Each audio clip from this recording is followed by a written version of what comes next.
Hello, welcome back to my world of stuff. Yes, it's here at last, an announcement of a brand new Doctor Who Blu-ray box set coming out next year. Let me tell you why I, in the parlance of the young people these days, I'm super excited about it.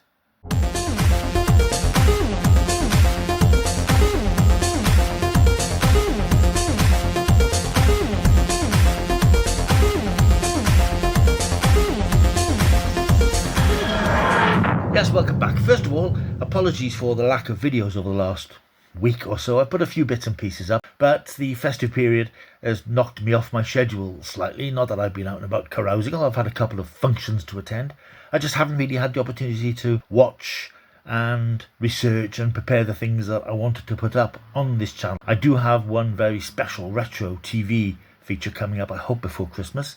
So please bear with, as normal service will be resumed as soon as possible. If incidentally you are new here, if you've just stumbled across this video because it's talking about Doctor Who, why not like and subscribe? The fact is that 75% of people who watch my videos aren't subscribed to the channel, which is crazy to me. It doesn't cost you anything. You don't have to watch the videos. Just press that subscribe button. Subscriber numbers are now creeping towards the milestone 1,500, incredibly. I don't know how this happened, but that's fantastic. So let's get a few more people on board by subscribing, liking, leaving a comment. Thank you. Right, Doctor Who, new Doctor Who Blu-ray has been announced.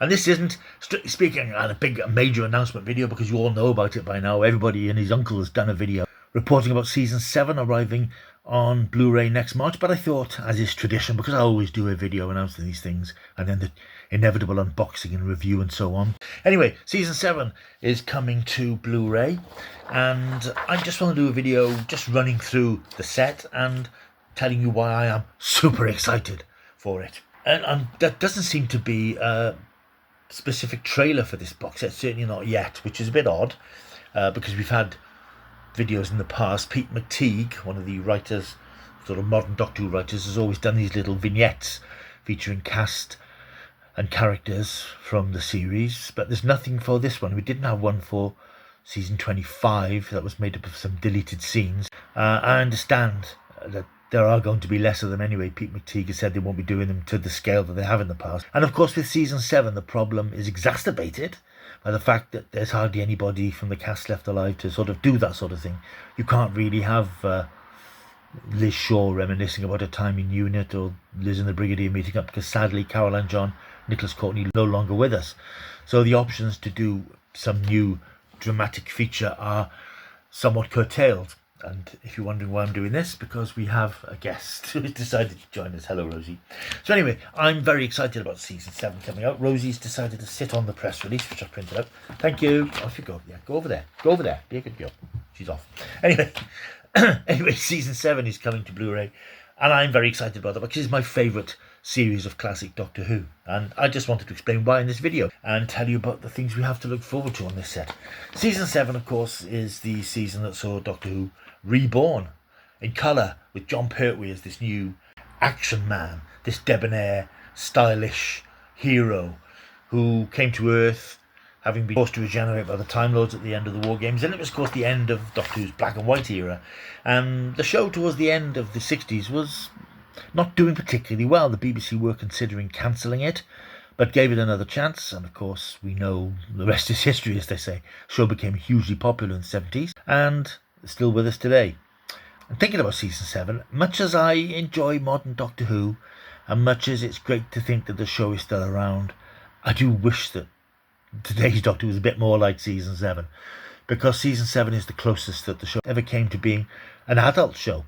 Season 7 is my favourite classic series of Doctor Who, and on reflection it's a sort of a mix of Quatermass from the 50s and 60s and Black Mirror, or on today's Black Mirror. We have strange threats putting human race in peril, and we have science threatening the future of humanity, and it's an interesting mix of ideas, and it's much less fantastical than Doctor Who had been in the 1960s. It's very gritty, it's very grounded.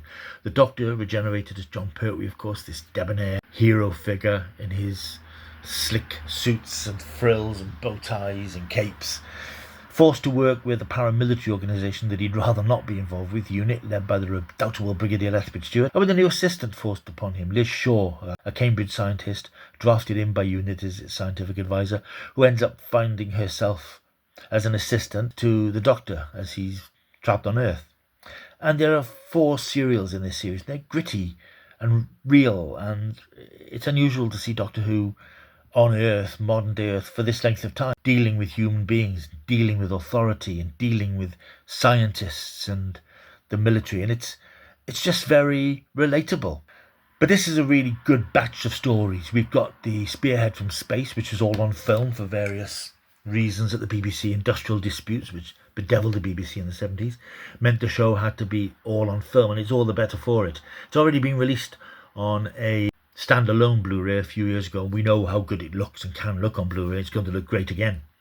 We also have Doctor Who and the Silurians, which sees the Doctor and his new UNIT friends facing a threat which rises up from below the surface of the Earth, the lizard-like Silurians, who are the ruling caste on the planet thousands of years ago. They've been in hibernation, and now they want their planet back. Then we have the Ambassadors of Death, which is an interesting story about fear and distrust.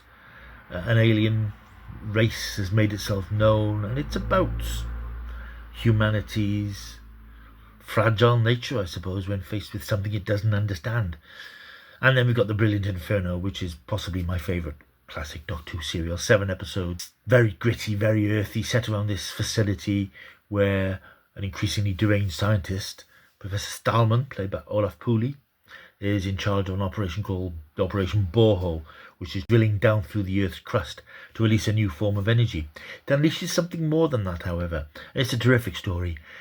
It's 7 gritty, tough episodes. Famously, it has that sequence where the Doctor finds himself transported to a parallel Earth, where he finds out the future fate of Earth if he can't stop the experiment back in our Earth. I love the story. It really feels, it's got that gloomy, sort of doomy, apocalyptic feel about it. The constant rumble of the drilling machines in the background, and the sequences on parallel Earth where everything's very different. It's a much more fascistic environment. All the familiar characters are these tough militaristic versions of themselves, and of course you've got Earth heading towards destruction. Terrific story, really good. Watching the 4 serials, or thinking about the 4 serials, I can understand why the format was changed the following year, because it's probably not sustainable, that particular format. And I think that season 8 became a bit more comic strippy with the introduction of Joe Grant, who replaced Caroline John as Liz Shaw. Caroline John became pregnant.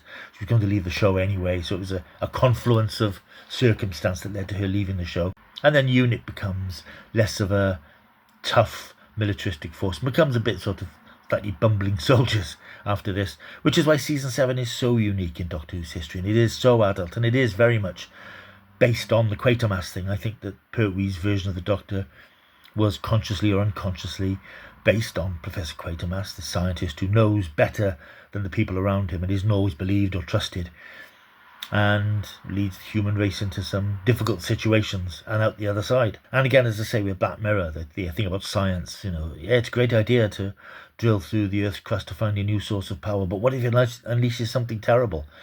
So I think it works in those two ways, and it's very ahead of its time in that regard. And I think it's so well made and so gritty, and it's a series you can watch and you think you're not watching a kids series. You're not watching a series with that audience in mind. You're watching a series that's, got a much higher demographic in terms of potential audience.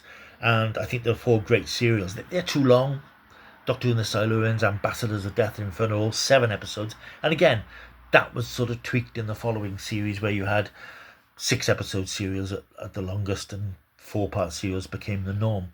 But it's an important series for Doctor Who, because without this series, if this series hadn't been a hit, hadn't worked, and if John Pertwee hadn't caught on with the public, then the show would have fizzled out, and it would have finally disappeared at the end of this series. And interestingly, the ratings did dip towards the end, and that's another reason why they sort of adjusted the format a little bit. It's a great series. I love all 4 stories, and I'll be particularly interested to see what they do to make them look good on Blu-ray. And this brings me to a look at the special features. Here is the actual press release. Yeah, so this is coming out, I think it's coming out in March. I don't think there's an exact date for it. Yeah, it's coming out in March. The usual blah about the 4 stories. As usual, one of the USPs is going to be the new special features. So we've got new documentaries. One's called Splendid Chap, which is a profile of the beloved actor Nicholas Courtney. I think beloved is a word which I see being used a lot online. Journalists use it a lot for beloved characters and beloved this, beloved that. I think Nicholas Courtney really was beloved amongst Doctor Who fans. It'll be interesting to find out a bit more about him. We also have a documentary called Looking for Mac, uncovering the story of writer Malcolm Hulke, who wrote a lot of Doctor Who in the 70s, a lot of really good Doctor Who stories. And I think he wrote a lot of the stories that people at the time, if they were of the same mentality as today, would have screamed as being woke and lecturing and soapboxing, because he was very conscious of the world and the environment and the damage we were doing to it. And he wrote that into a lot of his Doctor Who stories. Then we have an interesting feature called Terror in the Suburbs, when Doctor Who came down to Earth. That presumably is going to take a look at all those Earth-based stories. Terror, aliens, in the south of England most of the time. Then we have a feature called Lucky 13, Rockets, Aliens and Spare Parts, which I think looks at the science, how contemporary science influenced Doctor Who. And this might reflect on things like Doomwatch was on at the time, which was that cautionary series, again, a bit Black Mirror-ish about science running amok. We then have, as usual, the Behind the Sofa features. We have new episodes with Katie Manning, who went on to play Jo, and Matthew Wardhouse, who plays Adric. We have Janet Fielding, Sarah Sutton, Sophie Aldred, of course, and moderated by Toby Hidoki. And perhaps more interestingly, we have late Caroline John's family, husband Geoffrey Beavers, who played the Master in The Deadly Assassin, and a daughter Daisy Ashford, who I believe now plays Liz on audio for Big Finish.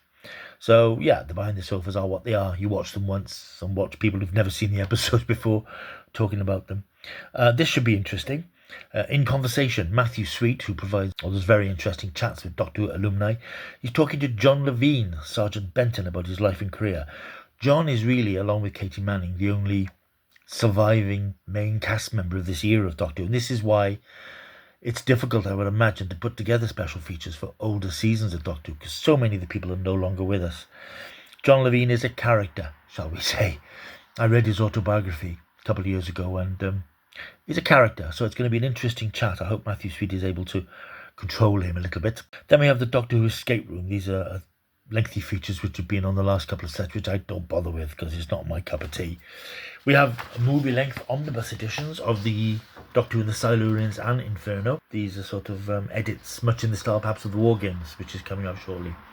Exclusive convention footage, HD photo galleries, infotext, archives and lots more, and of course all the hours of special features previously released on DVD, documentaries, featurettes, commentaries, etc.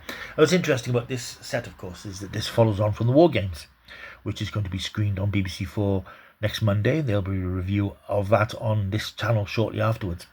So it's interesting that they're bringing this out as a follow-on from that.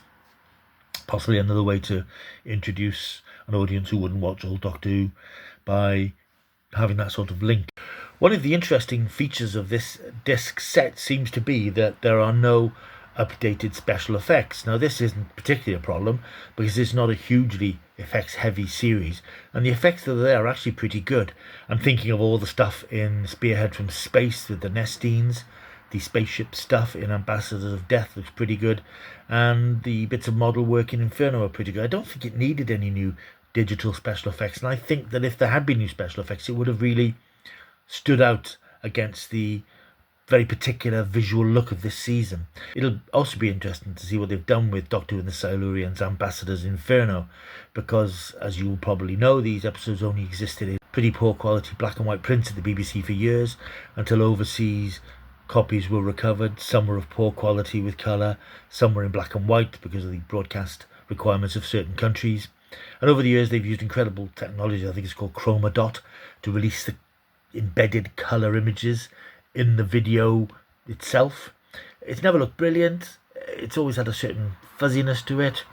But it'll be interesting to see, as the press release says, these episodes have never looked better. These new versions are from the best possible sources. So it'll be interesting to see how these stand up to the harsh light of Blu-ray. So anyway, I'm very much looking forward to it. I'm super excited to see this set because it is my absolute favourite classic Doctor Who series, because it's unlike any other Doctor Who season. So I'm very much looking forward to seeing this set, and I hope you are too. Let me know what you think of this announcement of this exciting new Blu-ray set, or what your thoughts are, and what your favourite stories from the season are. And just generally stick around for more content coming up on this channel very, very soon. So like, subscribe, leave a comment. I'll see you soon. Until I do, keep taking the stuff.